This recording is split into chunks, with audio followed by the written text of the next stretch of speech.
Here's what just happened. A deadly Russian missile strike has hit the Ukrainian port city of Odessa, killing 8 people and wounding dozens more, even as diplomatic efforts to end the nearly 4-year war intensify. The attack comes at a critical moment, with a Kremlin envoy preparing to meet with Trump administration officials in Florida. The strike occurred late Friday night, targeting port infrastructure in southern Ukraine's Odessa region.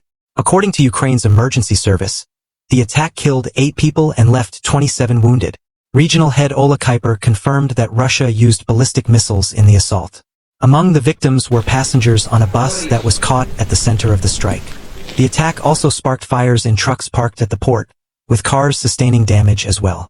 The Russian Defense Ministry has not directly acknowledged the Odessa strike, but stated Saturday that it had hit what it called transport and storage infrastructure used by Ukrainian armed forces, along with energy facilities supporting Kiev's war effort. Ukraine was not idle in its response. Ukrainian forces conducted their own strikes deep into Russian territory. According to Ukraine's general staff, Ukrainian drones successfully hit a Russian oil rig in the Caspian Sea, along with the military patrol ship Okhotnik. The drilling platform at the Filanovsky oil and gas field, operated by Russian oil giant Lukoil, was also struck, as was a radar system in Crimea, the peninsula Russia illegally annexed from Ukraine in 2014. The extent of damage to these Russian targets is still being assessed. This violence unfolds against a backdrop of intensive diplomatic activity. President Trump has launched an extensive push to broker peace between Russia and Ukraine, though the effort faces sharply conflicting demands from both sides. On Saturday, Kirill Dmitriev, who heads Russia's Sovereign Wealth Fund, is scheduled to meet with Trump's special envoy Steve Witkoff and Trump's son-in-law Jared Kushner in Miami.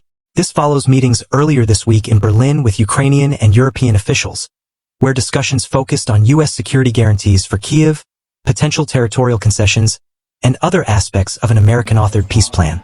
Ukrainian President Volodymyr Zelensky, speaking at a news conference in Kyiv with Portugal's Prime Minister, emphasized the importance of the U.S. position following these Russian consultations. The key question remains how the United States responds after consultations with the Russians, Zelensky stated. At this point, I honestly don't know, but I will know later today. The diplomatic challenge is considerable. Russian President Vladimir Putin has recently signaled he's maintaining maximalist demands on Ukraine, expressing confidence that the Kremlin will achieve its goals militarily if Kyiv doesn't agree to Russia's conditions.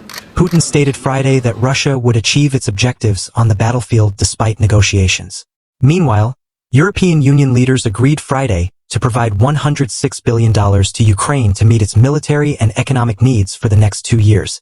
However, the International Monetary Fund estimates Ukraine will actually need $161 billion in 2026 and 2027 alone. The Ukrainian government faces the threat of bankruptcy without substantial international support. As peace talks continue, the human cost of the conflict remains stark.